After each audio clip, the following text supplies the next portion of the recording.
Assalamualaikum warahmatullahi wabarakatuh.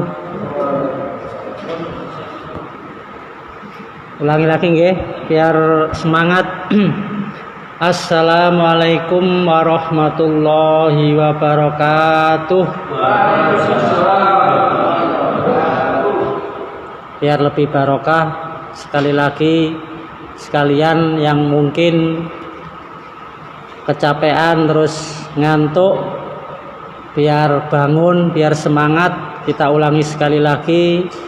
Assalamualaikum warahmatullahi wabarakatuh. Alhamdulillahilladzi hadana lihada wa ma kunna linahtadiya laula an hadanallah. Laqad ja'at rasul rabbina bil haqq wa nutu andil kumul jannatu rizqumuha bima kuntum ta'malun. Asyhadu an la ilaha illallah wa asyhadu anna muhammadar rasulullah sallallahu alaihi wasallam wa ala alihi wa ashabihi amma ba'da. Bapak-bapak, ibu-ibu dan saudara-saudara sekalian yang dirahmati oleh Allah, pada kesempatan ini marilah sebelumnya kita panjatkan puji dan syukur kepada Allah atas segala nikmat, atas segala rahmat, termasuk yang paling penting kita diberi hidayah oleh Allah ini. Kita syukuri alhamdulillahirabbil alamin. Juga atas amal soleh perjuangan bapak-bapak, terutama Rasulullah sallallahu alaihi wasallam beserta para perantara-perantara, atas jerih payah mereka sehingga agama Islam, agama Quran hadis jamaah ini sampai kepada kita sekalian. Kita syukuri alhamdulillah, jazahumullahu khaira. Atas kedatangan bukan kedatangan ya, atas kehadiran ya, bergabungnya bapak-bapak, ibu-ibu dan saudara sekalian di pengajian online ini, kita syukuri alhamdulillah, jazakumullahu khaira. Semoga nasihat nanti ini bisa bermanfaat bagi kita sekalian. Amin amin ya robbal alamin. Bapak-bapak, ibu-ibu dan saudara sekalian, pertama-tama nasihat kita yaitu nyambung nasihat Bapak pengurus, yaitu satu-satunya orang jamaah, satu-satunya orang iman agar selalu tetap menetapi, memerlukan dan mempersungguh Quran hadis jamaah. Caranya yaitu dengan 5 bab itu yang gampang, yang simple, yaitu ngaji, ngamal, bela, jamaah, taat. Itu adalah cara yang paling simple untuk mempelajari Al-Quran dan Al-Hadis. Untuk berikutnya, Bapak Ibu dan saudara sekalian yang dirahmati oleh Allah, kami akan memberikan sedikit, ada sebuah kisah di dalam sebuah hadis. Kisah ini ada seorang remaja, ya, anak muda. Kalau dikatakan generus ya, zaman sekarang itu generus. Generus ini atau anak muda ini masih belia, tapi dia itu hobinya adalah beribadah kepada Allah. Hobinya nggak seperti anak-anak sekarang ya. Kebanyakan anak-anak sekarang hobinya memegang HP, melihat YouTube, ya, melihat medsos, melihat Facebook. Tapi anak ini benar-benar anak yang spesial, anak muda, masih remaja belia, tapi hobinya beribadah. Suatu hari, suatu malam, dia setelah mungkin suntuk di rumah, ya, kemudian pergi ke masjid. Kalau zaman dulu ya Masjid Nabawi di Madinah itu, dia datang ke masjid, kemudian sesuai dengan hobinya, dia yang bernama Ibnu Umar, jadi aslinya itu namanya Abdullah. Kalau zaman dahulu itu, karena Nabi itu pernah bersabda bahwa sebaik-baiknya nama itu ya Abdullah, sehingga anak-anaknya orang jamaah generasi pertama saat itu, para sahabat generasi pertama itu menamakan anak-anaknya itu semuanya, hampir semuanya itu Abdullah. Akhirnya bingung Abdullah yang mana gitu. Jadi sehingga disebut bapaknya Ibnu Umar, Abdullah Ibnu Umar. Ada Abdullah Ibnu Abbas, ada Abdullah Ibnu Mas'ud, dan banyak Abdullah yang lain. Jadi sehingga terkenalnya itu orang tuanya Ibnu Umar kalau saat itu. Nah, Ibnu Umar ini umurnya masih muda tapi hobinya ibadah. Dia datang ke Masjid Nabawi, kemudian dia mengambil Al-Qur'an. Kalau sekarang ya mengambil Al-Qur'an, kalau dulu belum ada ya, zaman Nabi belum ada. Dia hafalan, jadi semuanya saat itu adalah hafalan. Belum ada mushaf Al-Qur'an, belum ada. Kemudian membaca Al-Qur'an itu sampai lama banget. Mungkin 2 juz, 3 juz, 4 juz, sampai dianya kecapean. Setelah dianya kecapean, kemudian dia ingin tidur.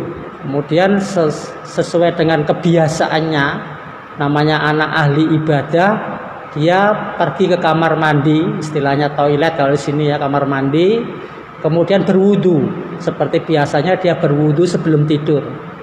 Setelah berwudu dia kembali ke masjid, kemudian dia leye-leye, istilahnya apa, membaringkan badannya. Ya, kalau zaman dahulu itu ya bantalnya itu ya apa, kurma atau kulit itu ya, apa itu. Nah, sebelum tidur karena dia ahli ibadah, dia membaca zikir-zikir dulu.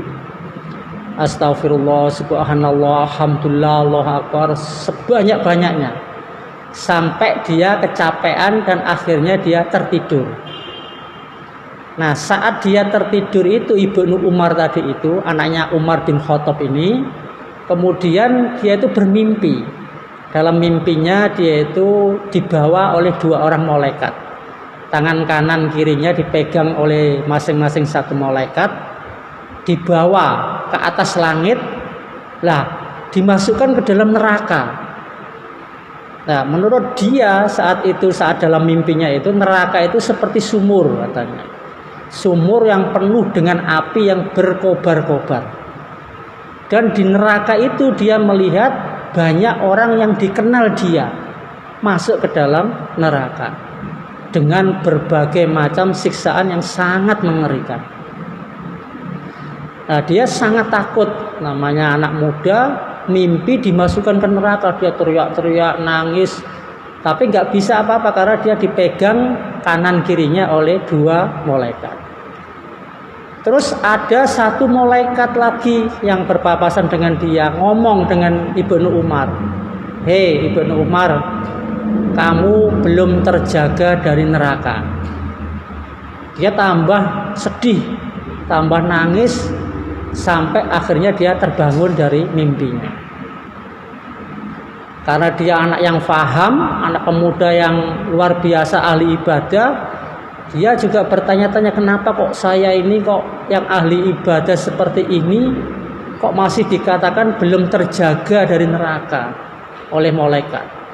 Akhirnya dia mendatangi kakaknya, yaitu Hafsah. Hafsah itu Hafsah bin Umar juga, binti Umar ya, anaknya Umar bin Khattab juga, yang istrinya Nabi, salah satu istrinya Rasulullah. Kemudian dia menceritakan mimpinya sambil nangis. Nah, Hafsah juga sedih lihat adiknya kok dimasukkan ke neraka, katanya malaikat belum terjaga dari neraka. Padahal kakaknya Hafsah itu ngerti adiknya itu luar biasa ahli ibadah. Akhirnya Hafsah datang ke Nabi menceritakan tentang mimpinya Hafsah itu, mimpinya Ibnu Umar. Terus akhirnya Nabi mengatakan ke Hafsah, yang diteruskan ke adiknya yaitu Ibnu Umar, kalau melihat malaikat tadi ngomong bahwa Ibnu Umar tadi itu belum terjaga dari neraka, katakan pada Ibnu Umar adikmu bahwasanya Ibnu Umar itu adalah sebaik-baiknya anak muda kalau dia mau sholat malam. Nah, Hafsah gembira karena adiknya ternyata orang yang paling baik, jika mau sholat malam. Akhirnya dia menceritakan ke adiknya.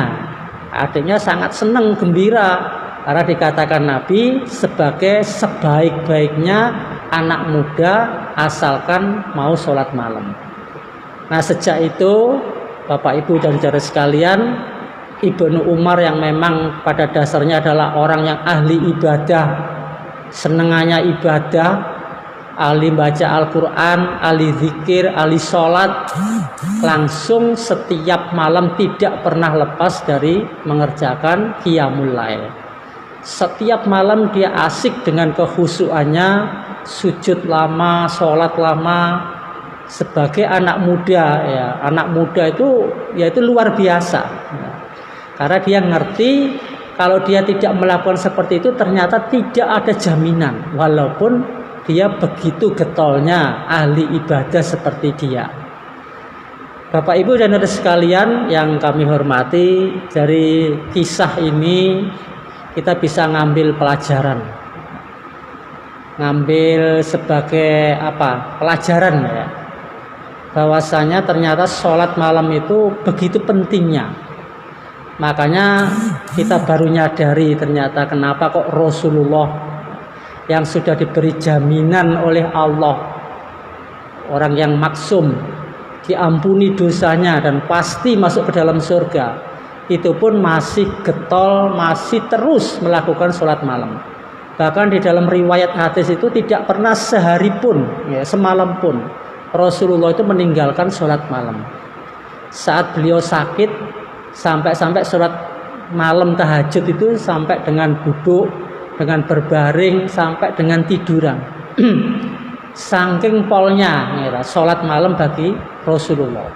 Kemudian Aisyah sampai tanya, ya Rasul, sampai itu saya lihat kok sholat malam terus. Kenapa? Padahal kamu sudah dijamin oleh Allah masuk ke dalam surga. Kamu sudah diampuni dosa-dosamu walaupun kau nggak minta ampun istilahnya. Apakah saya bukan hamba yang bersyukur, Aisyah? Jadi kalau Aisyah waktu itu ditanya oleh seorang sahabat, coba Aisyah tolong ceritakan kepada saya bagaimana sholatnya Rasulullah saat sholat malam. Aisyah menjawab, Rasulullah itu baik saat Ramadan maupun tidak Ramadan selalu mengerjakan sholat malam itu 4-4-3, dan setiap rakaatnya itu kamu jangan tanya bagus dan lamanya sholatnya beliau. Bahkan ada seorang sahabat yang minta izin ngintip sholatnya Nabi, sholat malamnya Nabi. Akhirnya diizinkan, dia melihat Nabi baca surat itu sampai lama. Akhirnya dia nganggap pasti Nabi ini ntar lagi ruku. Ternyata nggak ruku sampai panjang lagi, sampai gedek-gedek sahabat tuh, saking lamanya Nabi sholat. Makanya dikatakan dalam sebuah riwayat itu kakinya Nabi itu sampai bengkak. Bukan kolesterol itu ya, bengkaknya bukan, atau kebanyakan lemak. Makan kepala sapi itu bukan, ya, tapi karena saking lamanya berdiri sholat, ya, kita bayangkan berdiri sholat malam, gitu. Kita aja ya mungkin insya Allah bapak-bapak, ibu-ibu yang rajin sholat malam bisa membayangkan, gitu. Sholat malam katakanlah yang setengah jam aja ya, itu sudah istilahnya udah capek ya, setengah jam aja itu udah capek. Apalagi Nabi yang seperti itu. Kemudian kalau kita lihat, ya, kenapa kok sholat malam itu sangat penting, ya. Kenapa? Karena saat itu ada sebuah riwayat hadis, ya, saat trompet kedua ditiup, sehingga orang-orang yang meninggal, yang mati di kuburan atau yang jadi bangkai, jadi mayat itu semua bangun, berdiri. Trompet yang kedua. Kemudian dipanggil, ada yang memanggil. Di situ tidak dijelaskan yang manggil itu Allah langsung atau malaikat yang juru panggil. Hei manusia yang ahli sholat malam, silahkan mendekat ke sini. Dan dikatakan dalam sebuah riwayat itu hanya sedikit orang-orang yang bergerak mendatangi pemanggilnya tadi. Akhirnya orang-orang yang rajin sholat malam itu diajak masuk ke dalam surga tanpa hisaban. Sedangkan yang lain sisanya baru melalui tahap hisaban sesuai dengan amal perbuatannya di dunia. Dari sini kita bisa melihatnya dari cerita tadi Ibnu Umar, juga hadis ini kita bisa narik benang istilahnya, bahwasanya sholat malam itu sangat penting. Jangan sampai kemudian kita meremehkan gitu. Makanya Rasulullah Shallallahu Alaihi Wasallam bersabda, "Ma ra'aitu mislan nari nama haribuha, wala mislal jannati nama tolibuha." Aku tidak melihat ada orang yang ingin selamat dari neraka dengan tidur-tiduran saja. Dan aku tidak melihat orang yang ingin masuk surga dengan tidur-tidur saja. Maksudnya apa? Maksudnya zaman dulu nggak ada orang yang ngaji di depan Nabi ngantuk, itu nggak ada. Maksudnya malamnya itu loh, malamnya itu mau bangun untuk sholat malam. Maka Rasulullah Sallallahu Alaihi Wasallam dalam sebuah hadis, insya Allah hadis Tirmidzi, insya Allah itu bersabda, Innallaha yubghidu kulla ja'dzorihin jawadin sahobin fil aswaq jifatin bilaili khimarin bin nahar. Allah itu benci, murka pada orang yang sombong lagi keras kepala. Sombong itu kalau dalam hadisnya, riwayatnya di dalam Quran juga ada, itu rodun hak wahum tunas, itu sombong. Jadi ada hak, entah dari Quran, entah dari hadis, atau ulil amri memutuskan tidak mau menolak, itu namanya sombong. Contoh. Ya, mohon maaf sebelumnya. Ya. Kemarin ini ya sudah diumumkan, tadi ngaji desa itu amal soleh videonya dihidupkan. Itu sudah ulil amri ya. Itu sudah musyawarah dihidupkan agar ulil amri desa itu bisa menyaksikan ya, penyaksian. Lah, tapi sekarang insya Allah semua taat gitu, semua sudah dihidupkan saya lihat ini. Kecuali memang ada 1-2 mungkin yang lupa gitu, belum. Nah ini salah satu gitu, sepele kelihatannya lah, mohon jangan sampai kita rodun hak tadi itu. Kemudian yang kedua, wahum tunas, itu meremehkan manusia. Itu Allah juga sangat benci. Meremehkan manusia itu ya insya Allah kita sudah ngerti semualah. Melihat biasanya orang itu dari stratanya, pangkatnya, penampilannya, harta bendanya.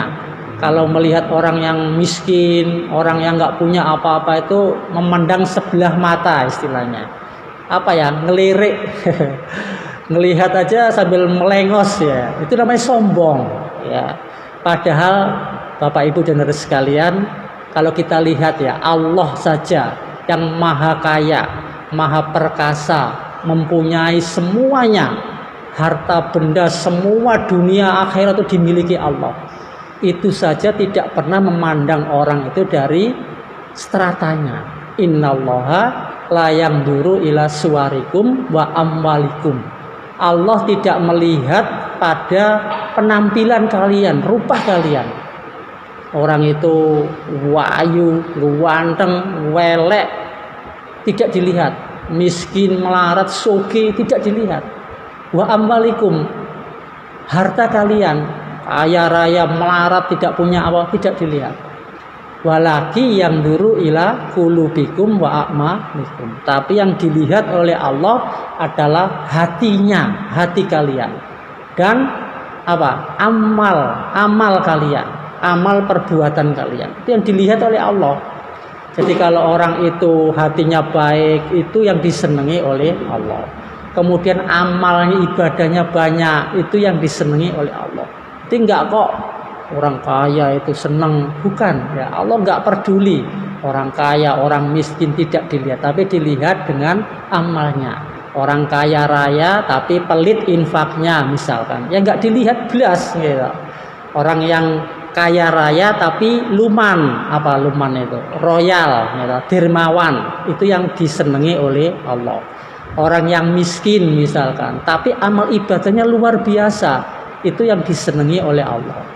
Sudah miskin ya, males bisa ya, nggak disenangi malah gitu.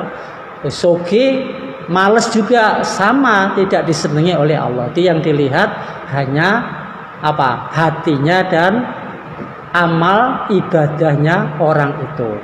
Kemudian yang kedua, orang-orang yang suka bertengkar di pasar, suka gelut nang pasar, suka gegeran nang pasar, itu yang paling dimurkai oleh Allah. Kemudian yang ketiga, jifatin bilaili. Nah ini orang yang jadi, maaf ya, bangke di malam hari. Ini Nabi sendiri yang ngomong, bangke di malam hari. Tidur malam itu enggak pernah bangun sudah kesiangan. Nih jam berapa ini? Jam 7, sholat ke masjid. Wah, orang ini rajin banget ya sholat duha. Anak muda ini kalau saya pak mantu ini sholatnya jam 7 subuhnya gitu. Dianggap orang sholat duha, saking rajinnya. Nah, ini Allah kata Nabi itu benci, murka pada orang-orang yang tidak mau bangun malam. Jifatin bilaili, khimarin binahar, siang harinya hanya usrek masalah dunia, sekolah, kemudian apa, kerja, seotok oleh dunia, tapi lupa pada ibadahnya. Sholatnya diropel-ropel, duhur, asar, maghrib, isya jadi satu gitu. Kayak sholat itu apa itu qashar dan sholat jamak. Padahal nggak begitu gitu. Kita harus benar-benar menempatkan ibadah itu nomor satu dari kita. Bapak Ibu dan saudara sekalian yang dimuliakan oleh Allah, kenapa sholat malam itu sedemikian pentingnya? Nah, banyak sekali gitu dalil-dalil. Kalau kita lihat ya di surat apa itu, wa minal laili fatahajjatu bihi nafilatallah asa aya ba'asaka rabbuka maqaman mahmuda. Di sebagian malam ya bangunlah kalian untuk sholat tahajud sebagai ibadah sunnah atau tambahan untuk kalian. Allah pasti, jadi asa di sini manggolnya itu pasti. Allah pasti akan mengangkat engkau ke tempat yang terpuji. Yaitu tadi itu, seperti contohnya Ibnu Umar. Jadi orang yang ahli ibadah, tapi karena dia tidak pernah sholat malam, akhirnya dia dikatakan oleh malaikat belum terjaga dari neraka. Kemudian yang kedua, ya, sholat malam itu juga sangat penting. Kenapa? Karena banyak sekali manfaatnya. Alaikum biqiyamil laili fa innahu da'bus solihina qablakum wa qurbatun ilallah wa minhatun anil ismi wa takfiru lisayati wa madaratatul lidai anil jasad. Tetapilah kalian dengan qiyamul lail atau sholat malam atau ibadah malam, karena sesungguhnya sholat malam itu adalah amalnya, ibadahnya orang-orang soleh zaman dahulu sebelum kalian. Jadi orang zaman dulu ya, orang soleh zaman dulu itu ya pekerjaannya ya sholat malam ini. Nah kalau sekarang apa pekerjaannya? Ya sholat malam. Kalau kita kepingin disebut orang soleh, ya harus mengerjakan sholat malam. Kemudian yang kedua, manfaat sholat malam adalah wa qurbatun ilallah, mendekatkan diri kepada Allah. Coba kita lihat gitu, malam-malam nggak ada orang, kemudian kita bangun, dingin-dingin, apalagi musim sekarang hujan ini, kita bangun, kemudian kita ke kamar mandi, dingin-dingin ke kamar mandi. Kita yang mandi junub ya mandi junub, ya, yang nggak mandi junub ya kita wudhu, kemudian kita sholat malam. Semuanya tidur, gitu, sepi, hanya kita sama Allah. Itu yang disebut kita mendekatkan diri kepada Allah. Kita sujud lama, kita berdoa lama, berarti kita mendekatkan diri kepada Allah. Wa min hatun anil ismi, menghilangkan kesalahan. Jadi itu ya, pahalanya kita dihilangkan atau diampuni kesalahan kita. Wa takfiru lisayati, dosa-dosa kita diampuni oleh Allah. Wa mata'rodatul lidai anil jasad, dan menolak bala dari penyakit. Nah, terutama ya musim seperti ini ya, Bapak Ibu dan saudara sekalian, musim Covid ini ya mbok yo kita benar-benar mementingkan ya, penyakit itu akan ditolak dari dalam tubuh kita bagi orang yang rajin sholat malam. Kemudian di samping itu ya, Allah itu telah berfirman ya, Allah itu telah apa istilahnya mengumumkan. Kalau kita lihat di dalam sebuah hadis Tirmidzi ya, Rasulullah SAW bersabda di hadis qudsi ya, yatanazzalu rabbuna kullu lailatin ilas sama'id dunya hina yabqa sulusul lailil akhir. Yaqulu mayyad'uni fastajibalahu mayyas'aluni fa'utiyahu wa mayyastaghfiruni fa'aghfirlahu. Kata Nabi, sesungguhnya Allah yang maha barokah. Tadi ada tabarokahnya ya, kelewatan. Tabarokah wa ta'ala, maha barokah dan maha luhur, itu turun di atas langit bumi setiap malam sepertiga malam yang terakhir.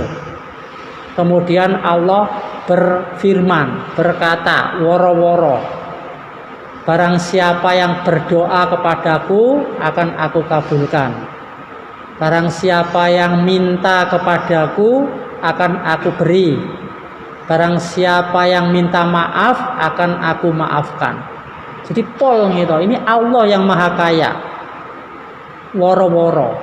Coba misalkan ada presiden kita ya, monggo yang kepingin BLT atau kepingin pengajuan itu usaha kecil, apa itu kemarin itu yang banyak orang desa kita ya kan mengajukan, tapi ya sampai sekarang banyak yang belum di ACC ya mohon maaf. Nah itu misalkan ada pengumuman seperti itu ya banyak ya, banyak ya yang minta bantuan. Nah ini Allah sendiri menawarkan, minta akan diberi. Loh, bayangkan minta akan diberi oleh Allah.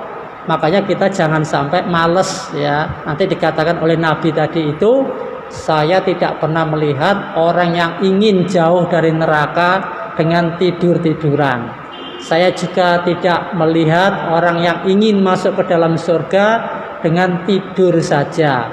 Atau tadi dalilnya tadi, Allah benci, Allah murka pada orang yang sebagai bangkai di malam hari, tidak mau sholat malam, tidak mau bangun malam, ngorok terus sampai subuh. Itu Allah sangat benci. Insya Allah Bapak Ibu dan saudara sekalian, insya Allah waktunya pas ya. Kalau kelebihan 1 menit mungkin ya saya mohon maaf yang sebesar-besarnya. Insya Allah semoga nasihat tadi bisa bermanfaat bagi kita sekalian ya, termasuk saya, keluarga saya ya, teman-teman handa taulan saya dan semua jamaah. Semoga bisa mengambil pelajaran ya, inspirasi untuk selalu memaksakan diri kita untuk bangun malam. Itu hanya masalah kebiasaan ya.